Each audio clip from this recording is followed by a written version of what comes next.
What's up mga kababayan? Ngayong Monday ng gabi, pag-uusapan natin yung nakaraang nangyaring Senate hearing. Actually, yung nangyaring Senate hearing ngayong araw na to. At today on this episode actually, in-invite natin o in-invite ako ni Richard Haydarian, yung pinakamagaling na political analyst natin para pag-usapan ko ano yung nangyari dito sa Senate hearing. At inaantay ko na lang siya to go online. But while I'm waiting for him to go online, guys, share the link to this video para mas marami pa sa atin ang makakanood ng video na to at mapag-usapan nga natin kung ano ba yung nangyari ngayong araw na to. Medyo malala to, guys, ha. At ang dami kong komento as you guys can see from my backdrop, welcome to the circus. Kasi nga naman itong nangyari sa Senate hearing na to, I consider it a circus. O yan, I see Richard. Richard, what's up? Hi, bro. Welcome. What's up? Ayan. Ito lang dito sa taas ng name. Di ba may tatlong dot on my right Yep, side. If you got it. click, there's an option to make co-host. All right, here we go. Brother, puya ka siya. That's it. Yeah. Can I All right. still record even if you're the host or you're Yeah, gonna be I the one can to host. record? Yeah, I think I can share it. I mean, we can have it both. Yeah, Sige, I can ikaw na forward. mag-record. Record it na lang. Yeah, I can So that'd forward be you right great. after. But at least naka-live ka. Okay. Yeah. So Okay. guys, welcome Richard. Hey, Darian.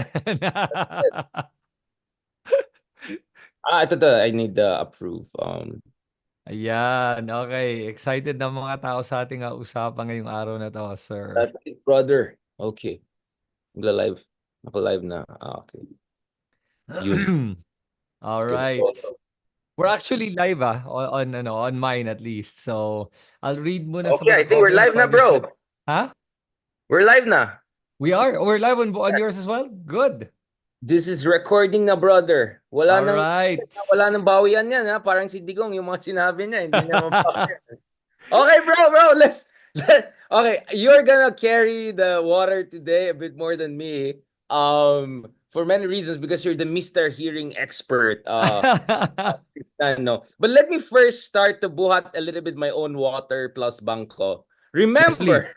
Remember, nung nag-studio tayo the other week, sabi ko, I rather have him have his alalays do the hearing because, and then if you have the Lima and Risa, especially there, he's gonna get so hubristic and triggered, he's gonna self-incriminate. But remember, I said, yung nangyari kay Jonathan Yep. Morales ba to? I said, that's actually encouraging. And I don't know, my sense is, for all of the kapalpakan ng nangyari ng mga ibang senadors, which I think is quite revealing, and I'm always good with revelations in that sense, I think there was enough material out there. I think there's a lot of material out there. What do you think, bro?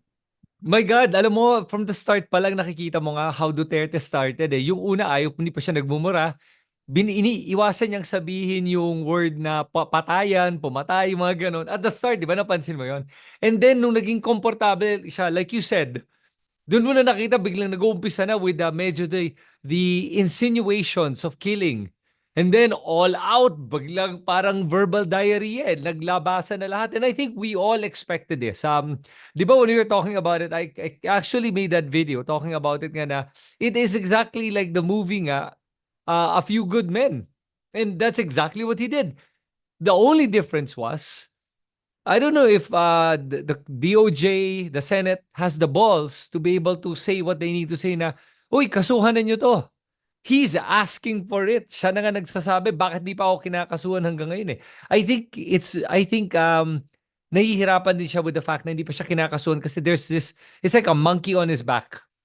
It's almost like he wants to get it over it. If you're gonna charge me, charge me. If you're not, you're not. I'd rather tapusin natin to either way kaysa this thing looming over me. Like, mas nakakatakot yun, mahirap yun eh. I think that's really stressful eh. What do you think about it? Ako, last night I was listening to this fantastic analysis of what a second Donald Trump presidency could look like, no? Because let's be honest, I think it's more likely than ever that Trump will be the next US president again as things stand, because Kamala has the worst number in 20 years for any Democratic candidate. At this point, Hillary Clinton was 6 points ahead. Biden was almost double-digit ahead. She's tied essentially with Trump. So I think we have to realistically look at the prospect. So having said that, so ina-analyze nila how could the second Trump administration look like. And the New York Times chief correspondent at the White House during the Trump 1.0 administration, her analysis was, the thing with Trump is he also likes to test the waters, yeah, push the envelope and see how far he can get away with things. So I think that has been really Duterte's algorithm, just like any other demagogue. You keep on pushing the envelope. I mean, sexual predators are the same. Wala akong Yep. sinasabi, but let's be honest, that's how sexual predators also operate, right? You keep on pushing the buttons, you make inappropriate jokes, next thing you're making inappropriate moves. Yep. You see how far you can go. I mean, that's essentially how these people operate, right? I'm not saying they're sexual predators, but I'm saying there is some predatory dimension to demagogues. So feeling like part of it is also Duterte thinking, how far can I go get away with it? Because January of this year, he went out and said, bangag si BBM. He went out and said, Mindanao should separate. He went out, and yet, patapos ng taon, he's still there. He's still being, Mm. reverentially dealt with by senators. So sobrang yabang pa niya, no, don't treat me like an ex-president. We're just here. And then the next thing you know, do not question my policies. Like, wow. I don't know, man. What is your take? Alam mo, for me, what the hard part about listening to that Senate hearing was number one, it's very difficult talaga that the conflict of interest, it was so obvious na Bato de la Rosa, Bongo, Robin Padilla, I mean, all the characters na ma-imagine mo are all there to support and defend Duterte. And even Jingoy Estrada, who was trying to sound like he was impartial, did not come across impartial at all. So But that's why how could he Duterte. be impartial, bro? He was the one. It was during Duterte that he got back into fold, right? So may utang na loob. Yes, I agree. And not only that, he has an axe to grind with De Lima because of De Lima. That's why he went to jail, di ba? So, yung makita mo yung setup na ganun, it was a little bit embarrassing because you saw how non-impartial yung ating Senate. And honestly, it was disappointing that a lot of other senators did not attend for whatever reason. And I admire Risa Hontiveros for really stepping up to the plate. And, here's the thing about that whole Senate hearing. Isa lang yung dumating doon na may bayag, si Risa Hontiveros. I don't see any other men there in that room except for Risa Hontiveros. And I'm The not only trying. man standing is a woman. Exactly. And she's the only one who stood up to him. And he caved. What do you think? Do you think he caved? I think bumigay siya. Natameme siya talaga kay Riza Hontiveros at hindi na siya Ako, makapalag na ako kasi, yeah. Ako, nag-reverse I siya was eh. not only looking at Risa, I was also looking at Ma'am Dali.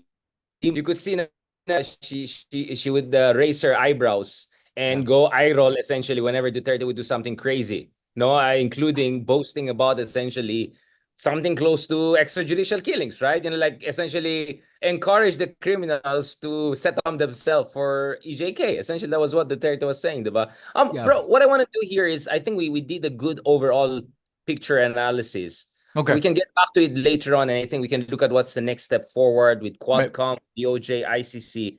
But Okay. this is where I'm gonna really. That's why I reached out to you because you're the man, and I think you have paid more attention to the nitty-gritties of the hearings. Not only this hearing, starting with the whopping go.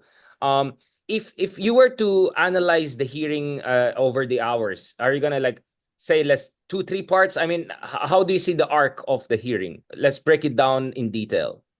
Okay. Mean, So yeah. the first part of the hearing was yun na nga, testing the waters. Unang-una eh. And Duterte was smart to actually bring in mga supporters in the gallery. That was actually a very smart move, and having Panelo go in there at the start. And this is where it was interesting. If you heard Panelo's opening statement, he made sure he had an opening statement. It was for him to ensure that he did not incriminate himself and to distance himself from any of Duterte's possible crimes, because I think Panelo knew that Duterte will incriminate himself. Duterte cannot help it. It's just in his nature to admit that he did something like this. So Panelo said it in his opening statement. I am not aware of any reward payments. I am not aware of any killings. I am not aware of any of what Duterte did as president. All I did was become his spokesperson and defend him on his behalf based on what he told me. True or not, I don't know. So I have no personal knowledge of it. That was very smart for Panelo to do. And if you watch Panelo's face, it was very interesting how you would see him cringing at times, of course, trying to be behaved and not saying anything. That's how it started. And Coco Pimentel, as a chair, is a weak chair who did not know how to be able to, parang demand proper order and decorum by the resource people, Well, isa including pang may Duterte. utang na loob yan eh. Ito naman Ah, naging Senate President because of Digong, not to mention his dad's party was essentially hijacked by Duterte and all of that. pero wouldn't Mm. wouldn't that make it more more adversarial for him with the fact that his dad and him, the PDP Laban was broken apart because of Duterte. Yeah, He's on the other faction. yeah, but this is where you can see how cynical it is, di ba? Yeah. I want to rewind a little bit to Panelo before going to Coco Pimentel because Panelo is quite a character. To Mm. be honest, my reading of Panelo's intervention and posturing was this was his way of saying, I'm these folks, not Harry Roque, not man hunted. You know what I'm saying? Like, you have to understand from Panelo's point of view, he's there to say, I am the spokesman. Because the one that really, parang nakaka-Karen sila ni Harry Roque all those years eh. Sobrang hate niya si. So remember, Harry Roque is always the one positioning himself as the ultimate shield to the sword Right. of Tatay. I am the ultimate lawyer for him. I'm ultimate. So I think that was his time to shine and say, excuse me, not true, fake news, fake news. I'm the real one, wonderful people. So I think that's what was going. That was his time to shine because I think natabunan siya ni Harry Roque. It's hard to shine when Harry Roque is in the room. I mean, that's coming from me, man. I was like, even I, like, ano naman si Karen, the most Karen ex-human rights lawyer. So, yun lang, bro. Now, let's go to Coco Pimentel. Sige. So your argument is because My of argument, yeah, yung with hitwaan nila. Oh. alam mo sa akin, with Coco Pimentel kasi, it was very, it was very frustrating watching him allow the resource people to dictate the terms, to dictate the where the conversation was going, to basically dictate the entire agenda. How many times have you seen you never see this in any kind of hearing, whether it's Senate or Congress, where the resource person will say, I have a question. I have a question to this resource person, to that resource person, and I want to make a manifestation. You're not allowed to, you're not supposed to. And when he didn't answer questions, there was no pushback. So yon. And later we're gonna talk more about it. Pero what I did notice about Coco Pimentel and all the other senators, when Duterte was already incriminating himself, they would still parang, I don't know, did they not hear what he said, or are they numb to it? In any other situation, I bet you if this was the Quadcom, you probably would have heard one of the congressmen said, I think we have to move to allow the DOJ to now open this for investigation because our resource person has actually incriminated himself to be the mastermind of all of this. Yung ganon. Oh, may Walang executive ganon. call no, no? Yeah. Can I go back to Coco Pimentel in this sense, no? Um, Obviously, one way of looking at it is, let's just call it the Zubiri dilemma, right? Yung mga tipong, because you want to you want to look neutral, you overcompensate. So Mm. precisely because nagkaroon ng hidwaan sa PDP laban at medyo bitter yung nagwatak-watak yung PDP laban ng 2021, 2022, siguro a part of him saying, no, I have to make sure na hindi ako mukhang bitter ex-ally ni Duterte Mm. dahil sa nangyari. But I think that's really not the primary reason. I think the second reason, and this is where I think it's even more worrying, is he was the Senate president when all of those crazy things were happening. Not only the EJ case, not only war Oh, on drugs, but more importantly, Duterte deciding to withdraw from the ICC unilaterally without the concurrence of the Senate. That was a very controversial move. And he, as a Senate president, should have held the line. And yet he yeah. didn't. So in a way, the more he exposes yung mga kababalagan ni Duterte, he exposes himself. So this was also about saving his own skin. But at the third level, I think probably it's even more worrying than that. Maybe he is fundamentally sympathetic to the Duterte way of doing things.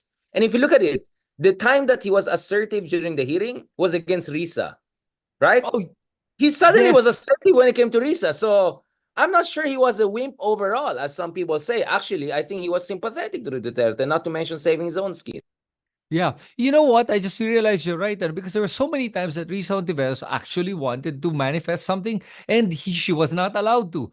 There were so many times that she had questions, she was not allowed to. And when it was time for Bato to speak, Wow, uninterrupted completely. And Duterte was able to speak more than Risa was even able to stop him from speaking. 100%. You know, and even when he would go astray in terms of answers na hindi na nga nagme-make sense yung mga sagot niya, there were so many times that Duterte did not answer the question. Coco Pimentel did not do his job. As a matter of fact, to be honest with you, when I found out that Coco Pimentel was going to be chairing this hearing, I already had a lot of doubts. I was surprised Cheese Escudero did not share this. I don't know why he didn't. He should have.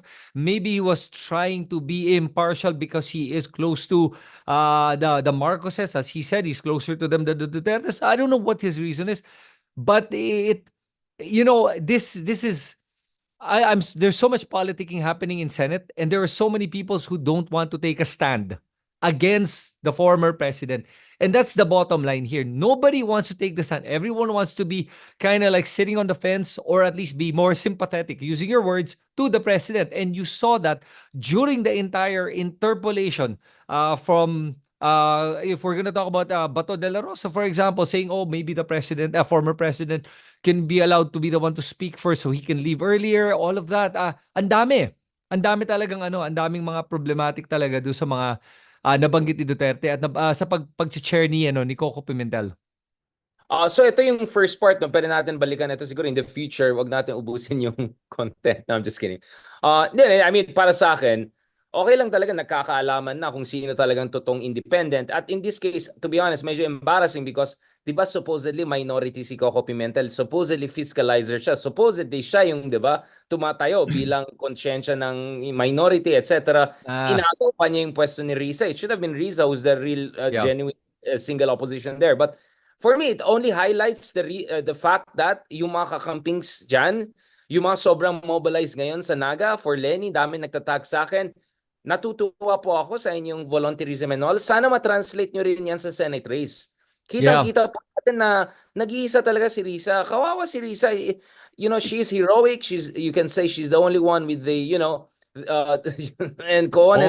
But she shouldn't be alone. Bakit mag-isa lang dapat? Dapat mas marami sila eh. Siya yung nagsasalita para sa kababaihan. Siya yung nagsasalita para sa demokrasya. Siya yung nagsasalita para sa opposition. I mean, one person just can do so much. At nakita natin, nasapawan siya ng mga iba, including itong questionable na nag-oversee nito. So please support yung mga candidates na maging independent. Yung mga candidates na maging totoong senador. Hindi yung mga alalay or factotum. Speaking of alalay and factotum, wala akong sinasabi Kamusta si Bato? Completely unrelated wala akong sinasabi. How was Bato? How reliable? Because Duterte threw him under the bus. Well, yeah, that's why Bato kept saying after Duterte threw him under the bus, he would go back and say, but you know how the president always makes jokes, it's rhetorical. Symbolism. Symbolism daw yan, and it's not meant to be taken seriously. Pero but whenever Risa would ask Duterte, he would be like, yeah, I agree, I said that. Put me to court. Go do it. And then he goes, Bato knows this. And then Bato would be like, well, we know how president jokes. And what was frustrating to watch is how, ginawang kalokohan itong Senate hearing, because Bato de la Rosa obviously is a very integral part of this entire EJK and this war on drugs. And yet he's the one interpolating. He should have really inhibited himself. But then again, ito na nga they really wanted to do this because they knew that in the Senate, marami silang kakampi doon to be able to protect them and to be able to counter what the Quadcom is saying. Now, for me, here's the thing about it. As much as I am frustrated watching the whole Senate hearing, I will give the credit where credit is due, that in terms of political maneuvers, magaling yung move na ginawa nito ni Bato de la Rosa making this happen, because now they're able to put out the police officer that was the Mandaluyong chief of police noong time na pinatay si Barayuga. What's his name again? Basta they were able to put all these police officers to be able to speak and tell their story na apparently was being covered up in the Quadcom. Pero even if you hear that side of the story, it doesn't hold water. That's the thing. It doesn't hold water. And for me, again, Bato de la Rosa putting putting Duterte there and Duterte being there, even with all the cohorts and even with the gallery of Duterte supporters clapping when Duterte says he's gonna kill again, man, you know what? You're digging your own grave. It's so obvious he's digging his own grave and he's gonna take everyone down with him. Now let's move to the meat of the discussion. Duterte himself, the man of the hour or hours for that matter. Can you analyze yung arc ng reaction and evolution niya? First he started on a very somber note, medyo statesman-like, medyo Yep. pa-humble, and then medyo ingat ng konti sa una. I won't say demure and mindful, but a little bit more mindful than demure, I would say. And then suddenly you will see him medyo becoming the digong, speaking with this dictatorial sense of authority as if he's still the president. Can we analyze that, bro? Yeah. So one thing that the Gong does really well, is the double speak. He will admit something, and then in the very next sentence, he will deny the exact same thing that he just admitted. And he does that several times in the entire hearing to confuse the people on what he really means. And then you're the one who should parang it's gonna be up to you to interpret what I mean. I said I killed people, and in the very next sentence, he'll say, "Yeah, I never ordered anyone being killed. I told them to arrest them." And then he'll say, "Pero pag manlaban sila, patayin dapat sila." Pero sasabihin naman niya, "But I never told them officially." Here was the interesting thing. He's very cognizant of the fact of what he's saying, where when he said, "I never officially ordered the killings." Of course, he never officially ordered it because you cannot, as president, make that kind of an official order. You can't make an executive order. That's illegal. That's against the Constitution and against human rights. That's why he had to do it underground. Yun eh. So when he says, "I never made an official order na patayin ang all the drug addicts or whatever," but again, it's not about what is your official order. What is the actual order that went into the war? And that's where he admitted with the death squad, and then biglang yun na nga, yung pagkasabi, then babawiin na naman niya, paikot-ikot. And he was so good at manipulating the narrative or the story during the entire hearing. Now, if you're not careful, you will fall into his manipulative tactics. You will fall Can you into expound that. on that? So let's give examples na paano siya I won't even say double speak, parang triple speak, quadruple speak. He's speaking from 10 sides of his mouth, di ba? And it Yep. creates the fog of confusion, di ba? A rhetorical strategy na yan. Can you give some examples, yung mga highlights, bro? Okay, so one of the things he said was when he said, papatayin ko talaga lahat ng mga pag may drug addict, papatayin ko talaga sila. And he said that. After he said that, then he will say, then when he was pressed to ask, "What do you mean? Did you say papatayin mo?" He goes, "Hindi, ang sinasabi ko lang, pag ginawa nila yun, yayariin ko sila." "What do you mean by yayariin?" "Of course, papahuli ko sa police." And then that's when he pulls back a bit. When he was pressed to, "Can you confirm that you said papatayin mo sila?" Then he'll pull back and then say, "Ang sabi ko is gawin ang kailangan gawin para pahinto sila." Bam, pull back. So whenever they ask for confirmation, he pulls back. So that's one thing he does very well. The next thing he does very well is this. When he's pressed to confirm, instead of confirming by saying, "Yes, pumapatay ako," well, he would admit, by the way, when Risa was asking, he would admit because he was so frustrated. Then he would go to the defense mode of, "Yes, pinatay ko yung mga masasamang tao because they're rapists. Because gigil ako sa mga tao, mga kriminal. Dahil pinatay nila, ni-rape nila yung isang bata na 3-year-old. Remember, he was being accused of perpetrating the war on drugs that had a lot of innocent lives as 150 casualty. plus children were killed. Just Killed 3-year-old children. Then he reverses that narrative of the 3-year-old children, and then he comes up with his own narrative of, kasi nakita ko tong mga drug addict na to, ni-rape ang isang 3-year-old na bata. Tapos pinatay ang pamilya. Kaya yan ang gusto kong mga patayin. Boom! And then he incites this emotion in you, to the rage in the people. This was the same rage that got him elected. This is the same rage he's trying to elicit, to remind people that I am just killing the bad people. That's it. Listen, I'm going to say this, and I hope the people watching understand this. None of us want drugs. None of us want drugs. All of us are against drugs, the drug pushers, the drug lords. That's not the issue. The issue Uy, di is yan abuse totoo. of power. Sabi nila bangag daw yung iba. Oh, well, Yeah, pero Richard, think about it. Ikaw, what do you think about this? I mean, they use that narrative to be able to play upon the people's anger, and the people who support Duterte say, masaya ang buhay ngayon, tahimik ang buhay ngayon dahil kay Duterte. How do you dispute that? Ako unang-una bro, ang basa ko sa ginagawa ni is ang tawag ko diyan octopus strategy, but it's not the pusit of ano Mm, it's more offensive kind of pusit rather than defensive pusit. Offensive pusit in sense that he's talking to different audiences simultaneously. So kasama diyan yung kanyang base, yung base niya, because I yes. think he's using this as a national platform to exercise leadership and to say na buhay pa rin ang Dutertismo. Malakas pa rin ang Duterte dynasty. Malapit ng election. So I think this was an exercise of political influence and power by him, or at least that's what he was trying to do by going back to these talking points. Kasi bro, marami tayong kilala ng mga tao na medyo nag-get sila na mali yung boto nila noong 2016, right? Let's be honest. Or 2019 even, if not 2022. Mhm. Um, yung 2022 medyo complicated yan kasi nagwatak yung unity, but yung mga usapan yan. No, so I think Duterte wants to make it easier for these people not to confront their own conscience and all. Because it's very difficult to admit that you supported essentially what some would say a mass murderer, if not the worst president ever, right? And by going back to those talking points, na yeah, may mga nangyaring masama pero collateral damage lang yan, pero at least I did something about it. So it goes back to that proto-fascist, to be honest.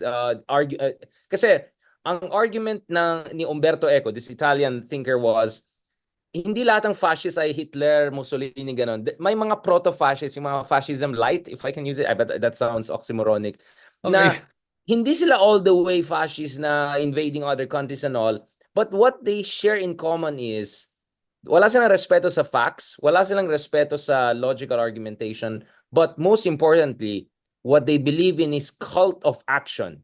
At least may ginawa ako. So for whatever you tell against me, siguro may namatay, sorry na lang, ganyan. Pero at least ako may ginawa ako. So yung argument mo, Chris, na hindi naman tayo against war on drugs, sabi na, yeah, pero wala naman kayong ginawa. Hindi ko sinasabi na drug addict kayo, pero wala kayong ginawa. At least ako may ginawa ko, or at least hindi ko may Mm, ginawa.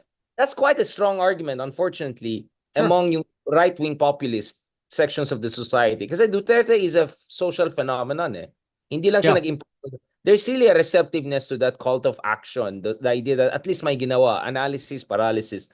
So I think this is where the magic, the Duterte magic, dark magic, whatever you want to call it, lies. But how do you argue against that? Well, first of all, Well, you go to the facts of the case. Totoong drug war ba yan? Or baka nag-reconsolidate lang, nag-merger lang siya, di ba? So you question the very premise. But this is well, not even a drug war to begin with, mga ganun. So that's one way of going back against it. And then you can talk about, oh, ang daling magsabi ng collateral damage. Paano kung collateral damage yung kapatid mo, yung anak mo? O ngayon, hindi na siya collateral damage. Ngayon, kababalagan na, trahedya na. So it's so easy for you to say collateral damage kung ibang batang namatay, pero what if right. that's your kid? Because remember, if your entire argument is you need war on drugs to save the children, and then next thing you know, children are dying, medyo isi-shame mo yung tao. That's what I did during those times. I had friends who voted for Digong and were trying to justify his thing. I said, yeah, madali sabihin yan kasi hindi naman ikaw apektado. Middle class ka, hindi ka naman nakatira sa squatter. Eh. Oh, Let's be yeah. honest, 9% ng namatay sa EJ case ay poorest of poor Filipinos who don't have platforms, who don't, yung asawa nila hindi nakakapag-Ingles to be interviewed by BBC, CNN, wala silang abogado, wala silang essentially agency, discursive, communicative action or power in that matter. So, you push back. Pero ako, I immediately go for the premise. Budol yun eh. The whole thing is budol. Utoto naman kayo. Wag lang, so that's my style. Because I don't want to even dignify the argument. It's so ridiculous. It's Yeah. so proto-fascist. It's so beyond my moral horizons that hindi ko na it's like, you don't debate rape. Rape is wrong, period. Right. Right? Exactly. You don't debate if mass murder is okay or not. It's wrong, period. Yeah. Not only as a matter of law, but as a matter of morality. So what I'm gonna question is, okay ka lang ba pare? Okay ka lang ba? Kailangan baka gusto mo magpa-therapy, di ba? So, but I always also leave a kind of a bridge there. Sasabihin ko, yeah, okay lang pare. Alam ko medyo desperate for change tayo in 2016, ganun. I'm not gonna cancel you as a person or a friend. Just because, but aminin mo naman at least sa sarili mo na nakamali ka ng 2016. Ganon. So, it has to be a combination of compassion but also firm pushback, and then demolishing the premise. That's Yeah. my way of dealing with people who voted for Duterte. Well, I think a lot of people right now kasi that the ones that still are with Duterte now are admitting that he does kill. Yun na yun eh. Ngayon ina-admit nila. The funny part was at the start they were saying, hindi si Duterte yung pumapatay. Yung mga drug dealer naglalabanan yan eh. Mga drug lords naglalabanan. Sila yung nagpapatayan. Ngayon, it's all out. We know that he kills and we love the fact that he kills. So there's a bloodthirsty mob that's behind Duterte and again, I call him rage, the embodiment of rage. That's what he is. He is the embodiment of the bloodthirsty mob that's part of our society. Now, yung isang napansin ko din na ginawa ni Duterte that for me it was smart that he did it was to gain the sympathy of the PNP. He was trying to win the PNP and the military over by saying, I'm doing this for you. I sacrifice myself Yun ang for point ko, you. diba? Ginagamit niya as a platform also. So very good observation. Not only his base, but also the armed forces secures. Yeah. Very good point, bro. Very good point. Yeah, and did you notice he actually addressed the PNP chief right now? He said, "Oh, it's yung current PNP chief. Pakinggan mo 'yung sinasabi ko na kaya ako 'to ginawa. And alam ko mababait kayong lahat. Ginagawa niyo trabaho niyo at dapat talaga ayoko may namamatay na PNP official. Ayoko na kahit isang pulis na masaktan. Kaya ako 'to ginagawa. Kaya sinasabi ko sa inyo na pag nanlaban sila patayin niyo kasi kaysa kayo yung mapatay." Then he goes back to then he throws it at the senators and especially to Senator Riza na kasi ang problema, hindi mo alam kasi never ka nagpatakbo ng gobyerno. Hindi mo alam yung panganib sa buhay ng ating mga pulis. So he makes Riza sound like the bad person to the eyes of the police. Now the police there are all watching, the mga witnesses. And yan, nagnanad na ng mga ulo yan because they're like, yep, he's on our side. Listen, here's the thing about the police. Maraming matitinong police dyan. As a matter of fact, I think the PNP nga now is actually really good. Okay? I actually got to meet a lot of the PNP officials last month when I had to go by the PNP station. Nagpicture taking kami, nagkwentuhan, and a lot of them agree that there was a problem during the time of Duterte. Nagmanyanita kayo, bro. Nagmanyanita. Manyanita. Alam mo, I had to get a document lang. And ayun, nagkwentuhan kami, nakilala na ako. And I was thinking, baka magalit to mga to sa akin because of what I'm saying. But I've never thought naman the police force in general was a problem. I think there are factions of the police. Even Duterte says it, that there are factions of the police that are the ninja cops. Tapos inamin nga niya, pinatay nga nila yung isang ninja cop eh. Alam mo yung, ito yun eh. Again, ito na naman yung punto natin eh na yes, merong mga may kaso, yes, may mga may problema, pero yun na nga, bottom line is if you want to follow the law, it is not selective. The law applies to all or applies to none. As much as I am telling you, Richard, there are times na I'm telling you na there's a part of me that does not feel so bad when a mayor that we know is a drug protector is killed. There's a part of me that's like, sa bagay, at least it's an easy way out. May ganun ako.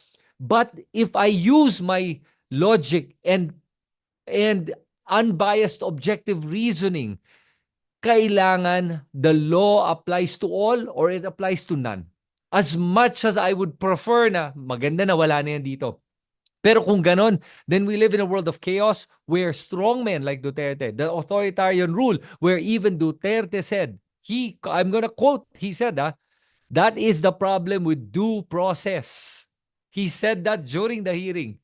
Na ayaw This na is a due lawyer, by process. the way. This is a lawyer, by the way. So we have some lawyer vlogger friends who are so galit at Tulfos na nagmumura sa police, but they don't seem to be so galit at Duterte, who's openly questioning the value of constitutional order, rule of law, and due process. I just find that interesting. To be honest, find it. I mean, as much as I find interesting my friends that are in part of the different Christian groups, and then they're agreeing to Ay, medyo Old Testament yung mga yan. Mga Old Testament. Old Testament of ano. Oh, they'll go like you. Alam mo yung mga, alam mo na, and then verses they're gonna go to. And then not only that, I'll add this pa, that Duterte plays on the fact that, yes, I am the devil. He'll say that. Ako na yung demonyo. Ako na yung pupuntang impyerno. Sama-sama nga tayo. Di ba sinasabi niya? So he always plays on the fact na, oo, magsasama tayong lahat sa impyerno dahil sa ginawa natin. You know, it's almost like, yun na nga, it's like a serial killer admitting to what his crime is because he knows that there's a certain amount of power when you know that me admitting it and you feel like there's nothing you can do about it. I don't know if you know the psychology with killers, ha? Mga killers, they actually go to the scene of the crime.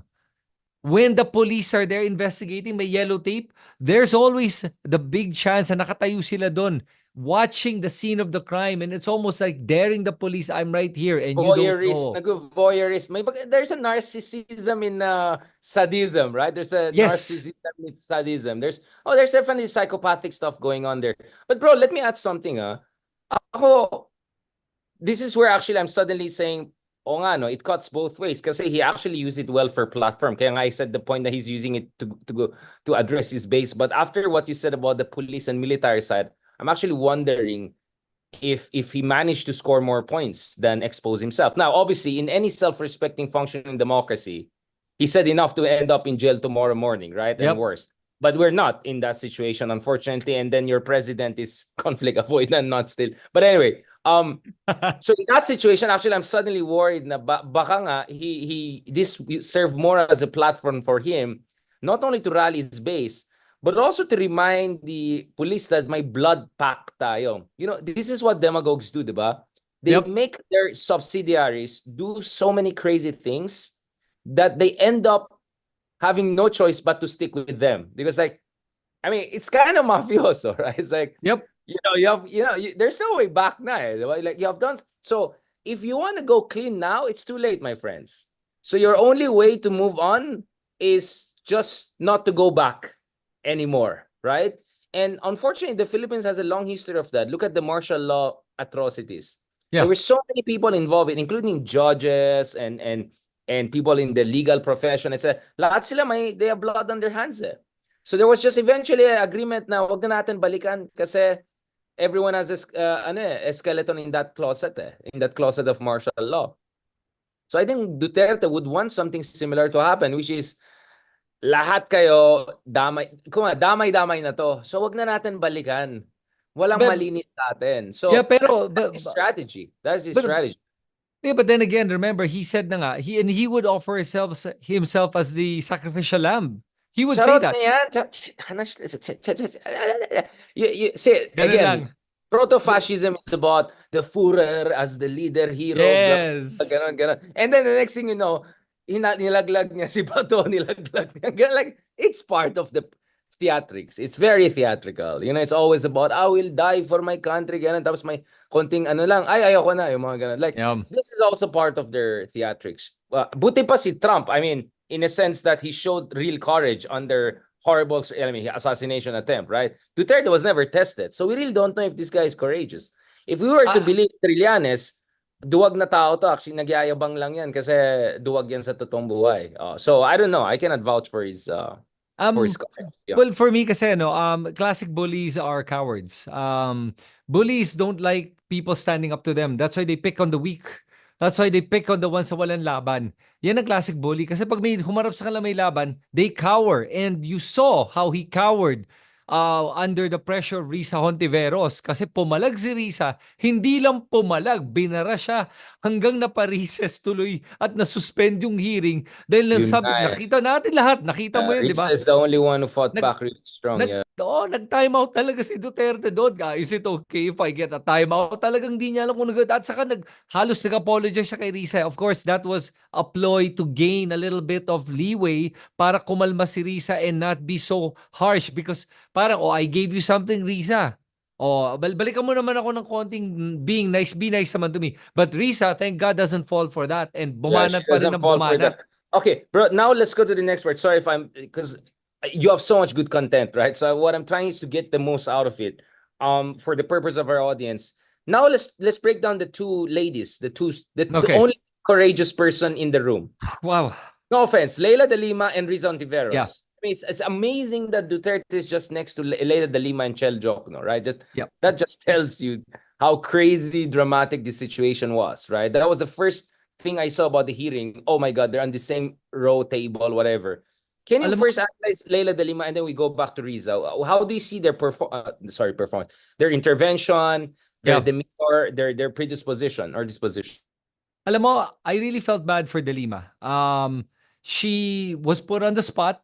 She was attacked. Imbis na remember, she's not the one who's under investigation. She's the This is not victim. Yeah, she's the victim. That she's a victim resource person who's explaining what happened. Instead, Jinggoy attacked her, and then Jinggoy made a disclaimer: "I'm not attacking De Lima. I'm gonna be as hard on Duterte," and he never was.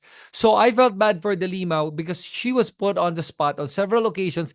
The problem was, I think lang as I mean, I want to root for De Lima, but I feel bad lang that she was cornered on some questions and she couldn't answer properly. Like what are these questions? Sorry, I don't know Sure. exactly what So, you're referring tinanong to. Yeah. kasi kay De Lima nung time na yon, kung bakit as a DOJ, first of all, Human Rights Commissioner, tapos as DOJ, Pinali bakit hindi niya kanina, I nasampahan ng see. kaso? Ano nangyari? You have all these things, hindi mo sa, and De Lima looked stunned. She looked unprepared. And if I could speak on her behalf, I would have spoken on her behalf. Naawa ako sa kanya noon. And then sinabihan pa siya ni Jinggoy that you're telling me basically by your answers that you're basically incompetent. Palpak ka. Yun lang yun. At saka baka wala ka talagang kaso. Kaya hindi mo nakasuhan si Duterte dahil wala kang kaso. You were the DOJ. You had one of the most powerful positions in the land. Tapos hindi mo siya makasuhan? Ginanon siya talaga. And I felt so bad for De Okay, Lima that I have an answer for stammering. that. You know what? I have an answer for that. You know what? What's your answer? She had to laglag Pinoy. The only way she can explain that, kailangan niya ilaglag si Pinoy. In what sense? I'm not following Because your ano. Duterte was ally of Pinoy in 2013 elections. Okay, so paano niya ilalaglag si Pinoy by what answer are you So saying? essentially, I think the answer she could give is, I would have loved to push ahead with cases and all of that, but I didn't have enough support from the top. Because if you want to go against a big ally of the president, a big ally of the administration, you have to have clearance from the top. I don't think she was really in a Oh, position to that's do what that. you think. I, I mean, what else can explain it, right? I mean, she was put in the position of Commission on Human Rights, I think Arroyo time and etc.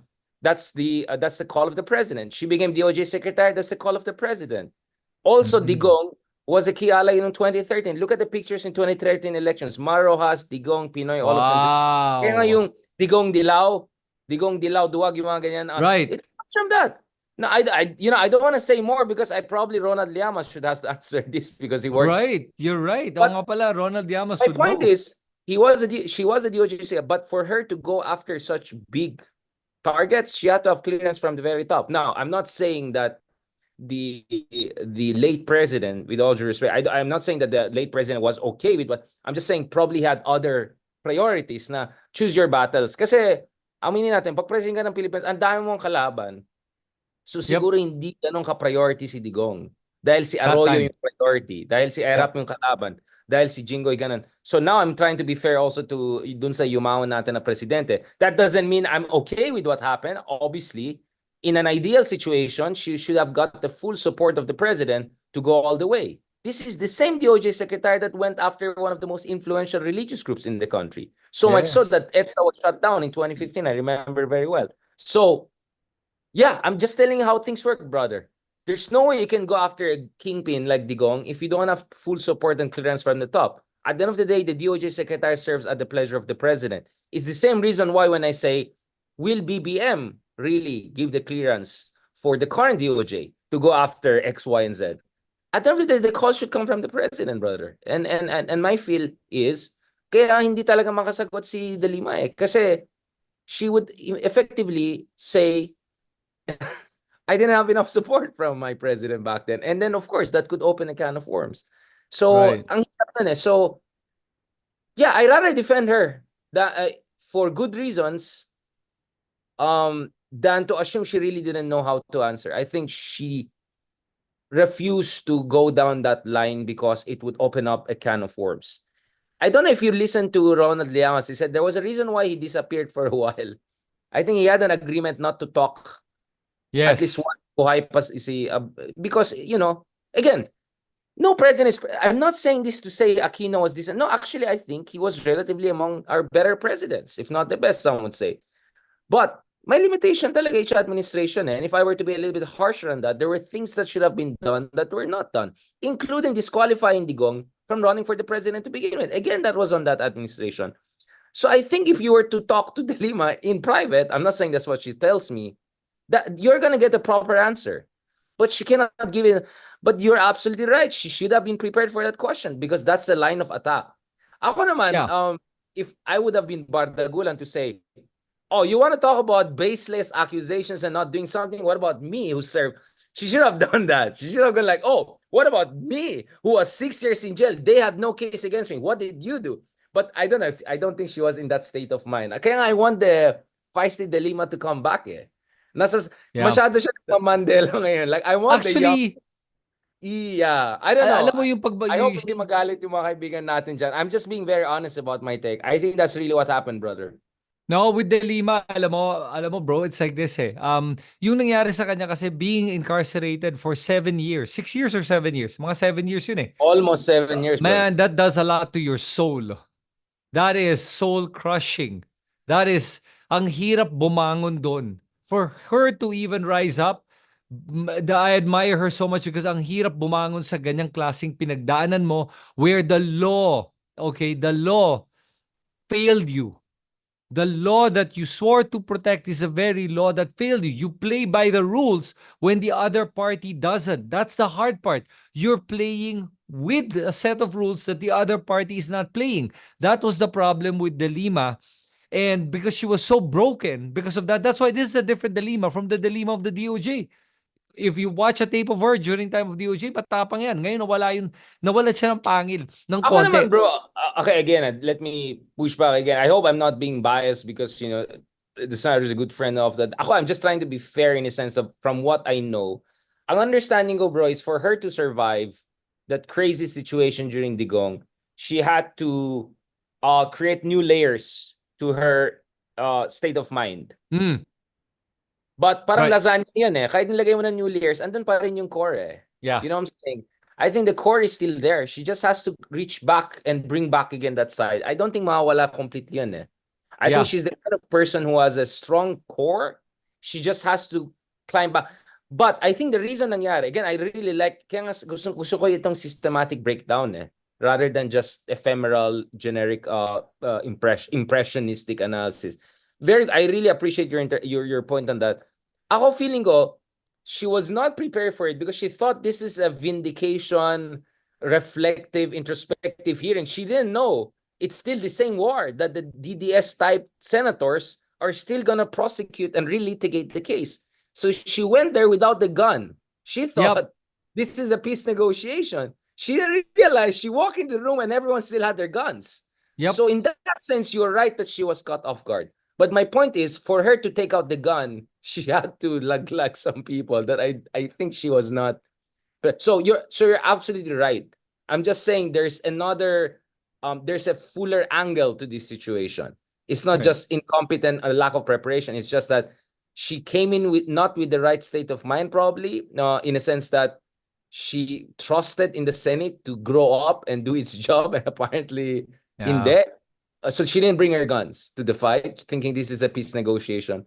But the second thing is, I think she didn't want to implicate anyone or laglag anyone in defense of herself. So it's quite an unfortunate turn of events. But lesson learned. I think Senator De Lima can learn the right lesson. Hopefully, listening to this podcast, and next time go there, guns blazing. I think people are, and I think that would be a perfect setup for her to run for. You want to see the feisty De Lima back in the Congress next year. I mean, I found it as because Senator De Lima posted the picture. We had a panel together, and she said something like the irrepressible Haydarian or something like that. And I took that as a big compliment, right?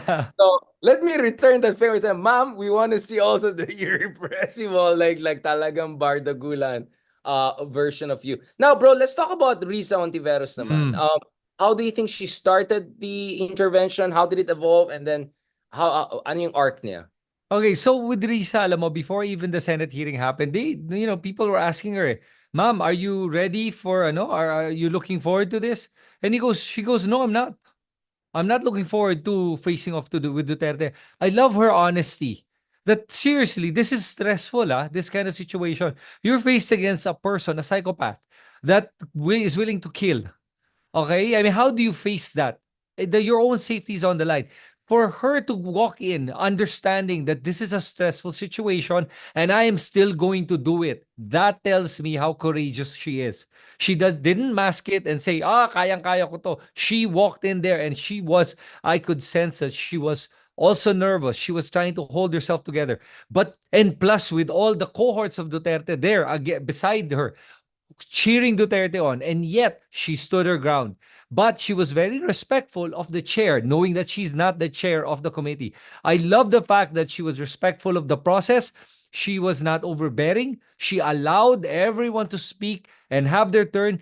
But unfortunately, not being a chair, there was a little she can do about Duterte's ramblings and rantings. I love the fact that she called out Duterte whenever Duterte would ramble on.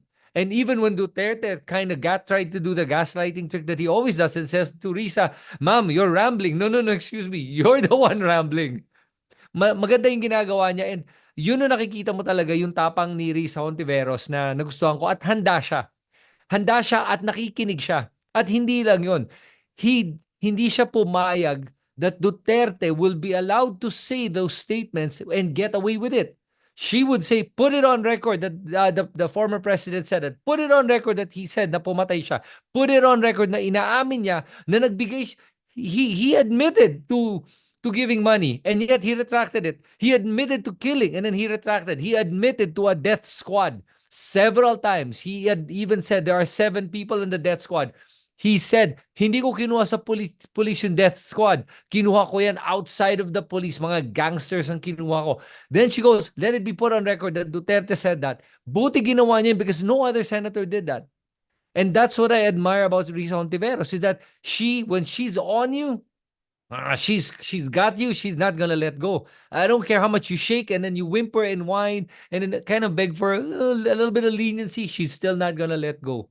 Unfortunately nga, she was held back by the chair and the rest of the senators who were pushing back.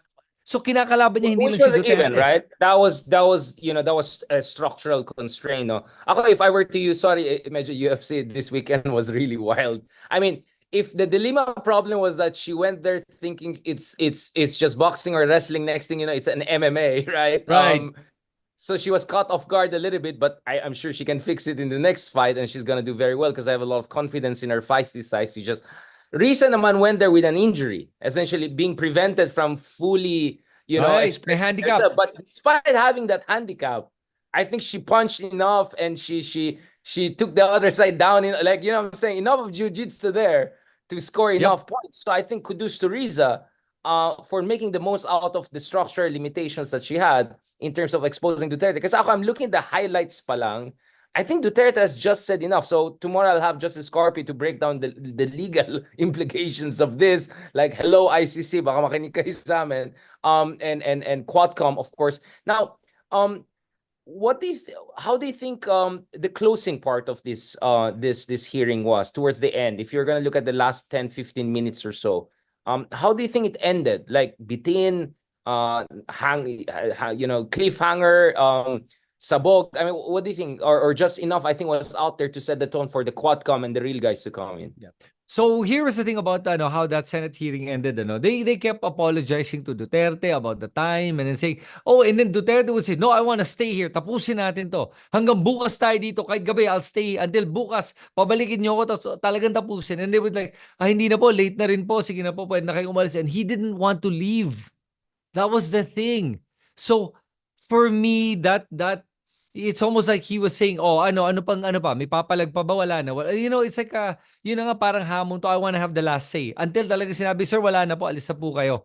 And at this point, I think he missed it too, bro, no? I think a part of it missed it. Because there are parts I'm watching him is like, he's bringing back that Duterte, the president moment and all. Let's be honest, BBM is not the most, you have a kind of I won't say absent president, but a kind of a diffident president out. So this was his way to reassert himself as a center of gravity, right? I mean, the way he would, kasi nung pumasok siya, di ba, mukhang, di ba, mga frail. ang joke, di ba? Ito ba yung nabugbog dun sa UFC? Yung mga ganun joke. But actually, in fairness to Digong, as he talk, bumabalik yung ganon siya. So I think a part of it probably missed power, because power is like drugs. It's like fentanyl. Something he knows a lot about. Yeah. Alam mo, Aphrodisiac. I don't think he needs aphrodisiac. yeah. Pero alam mo, like Yeah. kaya nga that's right. One thing that I did notice right now with what's happening is it ended with a whimper rather than a bang. Kasi nga at the end of the day, nasabi na Yun ni eh. Duterte lahat ng kailangan sabihin. And the thing was there was nothing else that they needed from him at this point because no matter what he says, there was no pushback from the senators. So ano pa ba ang hinikinangan nila? Lahat ng sinabi ni Risa na sa kanya, aminin mo, said to him, are you willing to take responsibility for this? And he goes, you cannot take personal responsibility, blah, blah, blah. I know, but I'm saying, you said you're willing to stand up and be responsible for all of this. Now I'm asking you if you can or not. Tapos hindi siya makapalag. So there's nothing else that he can say to add more information when we're talking about in aid of legislation. Wala na siyang mako-contribute. So if the senators are not going to push back, there's no point of him being there. I know that the Quadcom is watching this and listening. And I'm telling you, if Duterte has the balls to attend the Quadcom, I don't think he would because nakakatakot yung Quadcom. Kasi yung mga yan, if they're gonna perform the way they've performed in the past, they're not gonna let up on him. Especially after what they heard today. Especially after he reversed a lot of what the other testimonies and sworn statements that were given. So, yun yung makikita natin pinagkaiba dito. Now, alam mo, Riza Hontiveros is such a hard position eh. In Senate kasi talagang wala siyang kakampi dun. Wala. Unlike in Congress, there's more people of a certain mindset that's willing to fight. The young guns, they're pretty impressive so far from what I've been seeing. Riza is all alone. That's tough, okay? The position she's in. So kudos to her for what she brings to the table and for being prepared. Now, I'm gonna add pala to what to Riza lang because I want to add this really key point here. The reason Riza did well is because she went in knowing that it's going to be bloody, knowing that it's going to be difficult. So in other words, preparado siya mentally. Mindset niya was it's gonna be this is gonna be very tough and I'm gonna take all of it. So pagdating mo sa laban, it's not as bad. Parang ganon. Versus the Lima who walked in, like you said, parang she thought, oh my God, I'm gonna tell my story. I'm gonna tell it to Duterte. No way. She was made to shut up. She was made to stop talking and they'll allow Duterte to speak and say all these things. So yun yung nakikita mo pinagkaiba talaga. And for me, But Riza really shined in this one. But my point is, that's what you can jiu-jitsu, right? So the dilemma line would be, oh, I thought this is a proper hearing. Yung pala, it's scripted. This was really a Duterte platform. So what you do right now, this is two ways forward. One is, again, it's like you're UFC and then you call these guys, oh, you're just WWE. You're just a bunch of fakes. That was not that. So if you're Quadcom, you troll the Senate. Oh, that's not real stuff. That's not a hearing. That's a Duterte show. You guys were just a bunch of clowns and fools. Come down here and we'll show you what is a real hearing, my friend. Yes. That's what Quadcom should do. They should troll the Senate and Yeah. say, Digong, wala, mahina ka pala eh. Kaya mo lang kung nandun yung mga lalay mo. Dito ka sa amin. Pag-usapan natin to. Dapat, hamunin nilang gano'n. Troll him. I think they should do that. They should do, and the Lima should go out and say, no, that was not a hearing. I was the one who was being harassed and all that. This is fake. This is not real. Bring it on. Dapat ganon. Dapat ganon. And then thanks to Reese's intervention, I think just enough came out, not only as a juice for Quadcom, but also for DOJ and ICC and all of that. So for me, the fact na it ended with a whimper, it's good because that's how you can come in and say it was fake. The whole thing is fake. Just like drug war, it was fake, right? So this is not a podcast anymore. I'm giving advice already. Free advice. Free advice. Great people, amazing people. That's what you do. You troll this. Enough of this. Kaya bro, tingnan mo, my most social media post today is approaching now 200,000. Baka mag 1 million yan by tomorrow.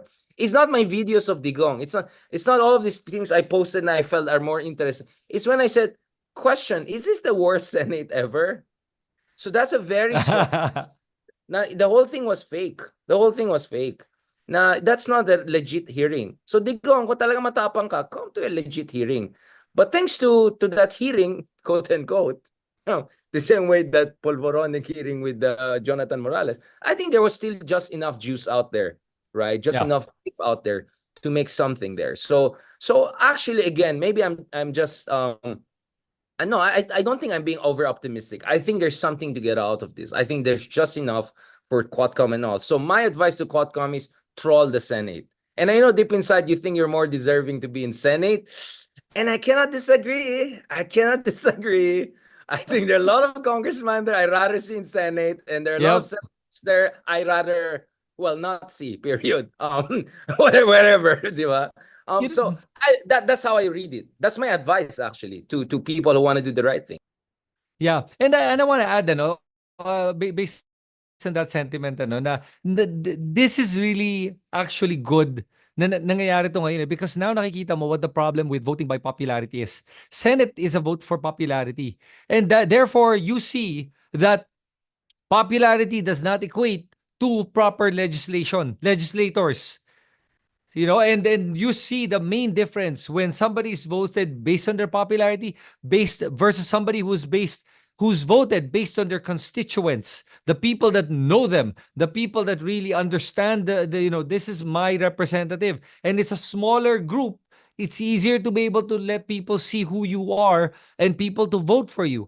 Kaya mas magaling yung mga senador ay mga kongresista kumpara sa ating mga senador. And that's just a fact. And this is the beauty of it. Maraming nakakakita how much of a joke it is when Jinggoy Estrada is making light of killing people. Kasi then he even says it. And after Risa called him out and said, "This is not a laughing matter." And then he replies with, "Hindi, I'm trying to make the situation lighter." How do you make a discussion about mass murder lighter? You're not supposed to. It's disrespectful, it's improper, and it's just not the right decorum when Is you there talk a about video of those people laughing? Is there a video? I think those people are laughing. Shame on you. There should be a video of you, and that video should come out. I mean, I'm not very woke, but I'm woke when it comes to these things. Like, hindi naman cancel, but these people have to be called out. You're laughing at EJK? I mean, this is this is yeah, terrible. It's condemnable. it's really pathetic, and that's why nga ito, tanong na nga natin na to na dapat talaga lahat itag si Duterte dito at yung mga kasama niya dito na sige, tingnan natin kung matapang ka talaga humarap ka sa Quadcom, because I know Troll na that the kayo, Quadcom saw mag-troll na. this. Quadcom, mag-troll na kayo. I-troll nyo na. WWE kayo, hindi kayo real. Scripted yan. Come over, let's do a real UFC. Tatay. Di ba But matapang ka? Come over. But bro, I just have, in defense of the Senate as an institution, I have a two-level analysis of why we are in this mess. okay, Right? One obviously is this trend line of quote unquote celebrities. Not actually the best. There are many good celebrities who are not running for right. office. I rather have Angel Locsin, running for Senate than Robin Hood, to be honest. But you have this trend of celebrities getting, and it keeps on getting worse every cycle. You could say, especially once Bong Revilla topped the race in 2010. So ano yan? Palala in a sense that if you look at the share and the types of celebrities, I'm not against all. You can be a celebrity for doing great things, being a Right. great mind, lawyer, whatever. Back in Absolutely. the day, Vito Salonga was a celebrity as a legal, but Lenny is a celebrity in a way, and she stands for good governance. So it's the type of celebrities who are coming in and the frequency, right? So for me, that's one. But second, I think this is where this came out in our first RMC analysis. That was very good, which is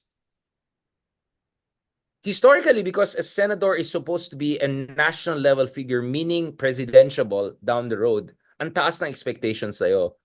But the rise of the Duterte created a new reality in our politics, which is you don't want to cross the Dutertes because you're going to lose the Vismin vote or Mindanao vote. I don't think that's the fact anymore. Yeah, I was gonna say, yeah. Yes. So I think this is where suddenly it's weird that the supposedly parochial congressmen, because they're safe in their districts, unless you're, I don't know, in Davao or whatever, they feel they're not going to pay so much price if they cross Dutertes.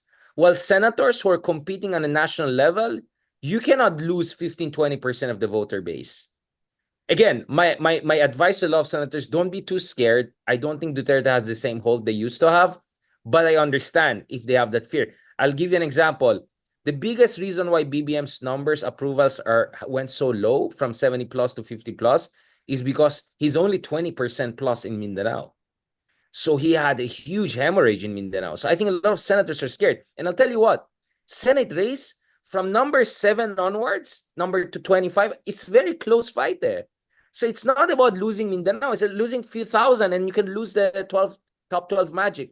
So I think there's also a survival dynamic here, which is militating against Right. Senate, playing its role. So again, I'm trying to be fair to the institution of Senate because I'm hearing a lot of people saying, i-abolish na yan, ganun na, like, napaka-short naman ang memory nyo. Not long ago, we had actually very decent senators. Not long ago, we used to look down at the lower house for being so parochial, while it was the Senate, which was the conscience of the nation, and Yep. essentially the gladiators, like the legal gladiator, the statesman, like kind of Roman Republic Senado.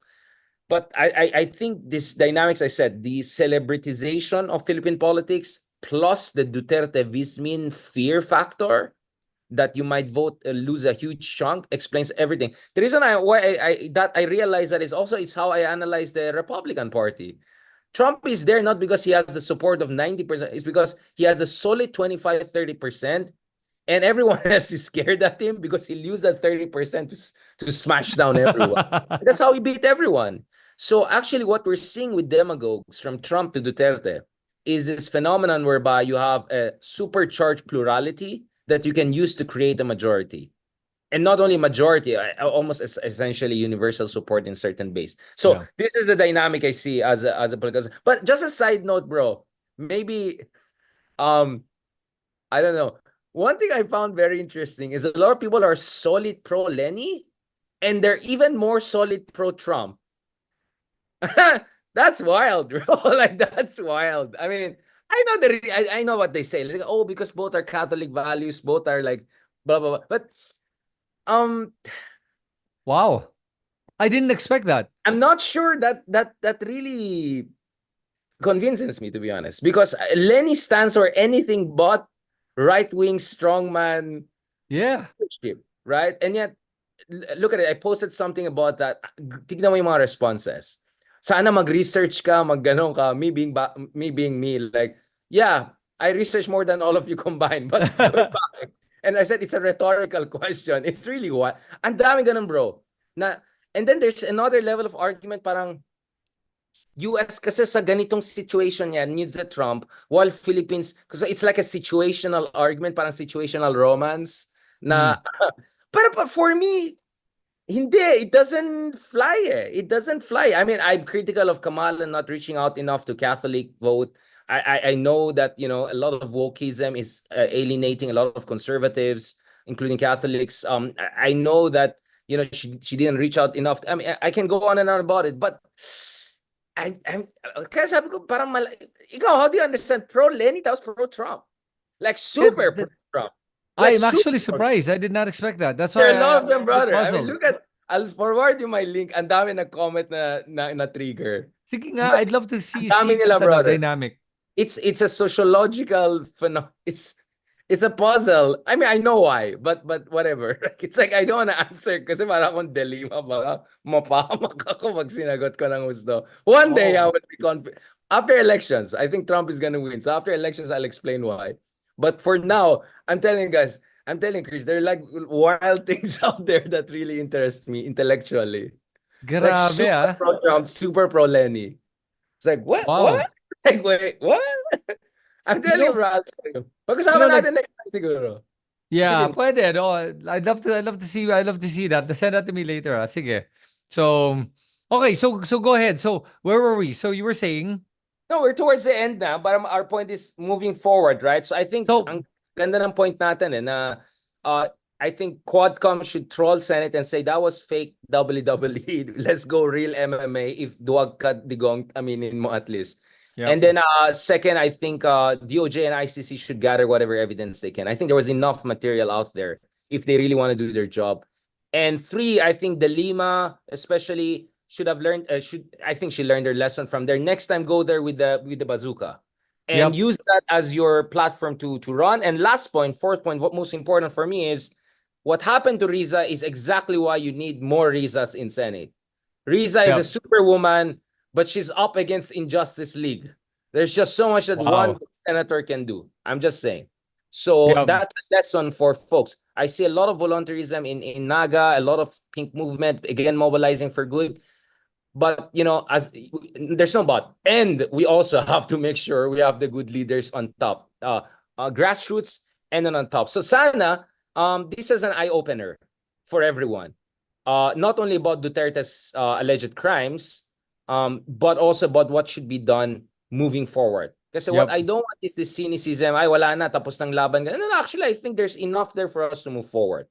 I think that hearing was 2 out of 10 in terms of quality of back and forth, but I think it was 7 out of 10 in terms of giving enough for the next level, meaning Quadcom, DOJ, ICC, the Lima coming back with a different predisposition. So that's my provisional conclusion from. And yeah, free advice dun sa mga nakikinig sa atin. Marami nakikinig, by the way.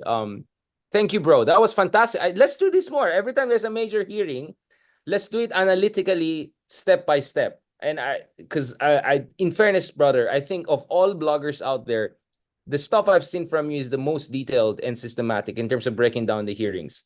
Kasi in comparison kami, more impressionistic yung ginagawa namin. Of course, believe na believe kami sa sarili namin analysis. But I think you have done very good due diligence. And I'm very thankful for you, brother, for this really part-by-part analysis na ginawa natin. Very Yeah, good thanks job. so much. Sa Alam mo, amigo. Yeah, please. yeah, ano lang, on a final note, I just wanted to say that, I hope that a lot of people, like you said, this is a good eye opener, and I believe that this is going to help in terms of voting for the right senatorials. I actually believe, I know, Richard, I don't know if you agree with me, but this is one of the many past hearings that we've seen, part of the many past hearings where you understand now by voting for a person by just the popularity alone, you're not gonna get somebody who can get the job done. And ngayon ang dami pa tumatakbong mga artista na naman natatakbo na walang alam. And I think that they dilute each other. And now there's going to be others that are going to be more qualified, that are going to be running, that are going to win. I really see that happening. So yon, and tama ka doon with Delima. Delima should use this platform because she's running for party list. Bumanat na rin siya. And, see the old Delima back. And she's got support there right now. So, for BBM, ang masasabi ko lang, unleash the DOJ. Remulla will do it if BBM says so, but the problem is, will BBM say so? Now here's the thing: even if BBM doesn't say so, you've got the wife or the Romualdezes who may have enough influence to be able to do it. There are a lot of powerful people around BBM that are making things move outside of it because he doesn't. Smart people around him. Yeah, Yeah, a smart. lot of smart people, and plus Willing there's a lot to of listen to influence. us. Absolutely. And not only that, I remember that there's a lot of influence by the community, the business community around BBM that he listens to. And not only that, he does listen to the international community. So, because he needs the support of all the international community members, including the United States. So, he will do what's right. And now they have the ammunition. Let's see if they're going to pull the trigger. And that's it. Absolutely. Yeah. That's a great point, brother. I mean, I think it's incumbent upon Marcos to do something after this, because if they're gonna allow Duterte to get away with a clown show Senate hearing and essentially incriminate himself and yet get away with it, that doesn't reflect well on him or our country, for that matter. Because I said, in any real function of democracy, yari si Duterte after everything he said. In fact, he wouldn't even dare to say what he said. So he's making a mockery once again of our country, of our democracy. Hopeless case na ibang senador dyan, no offense, but Marcos should do something. If he doesn't care for democracy and human rights, at least care about his own legacy and our national reputation, because that was crazy stuff. And the thing I'm posting, my audiences are from all around the world, right? Including US senators, like all sorts of people are seeing my stuff. So BBM, ingat ka, because I have a lot of influence on our national reputation, right? So whether I want it or not. Just saying, amazing guy, wonderful guy. So bro, we have an assignment. Next meeting, pag-usapan natin. Pro Lenny, pero pro Trump rin. Yung mga ganun. Sige. Yeah. I think bro, ginalingan mo masyado kasi grabe yung response. May demanda, make it weekly daw. Let's do it weekly, especially if there are hearings or something, bro. At least once a week.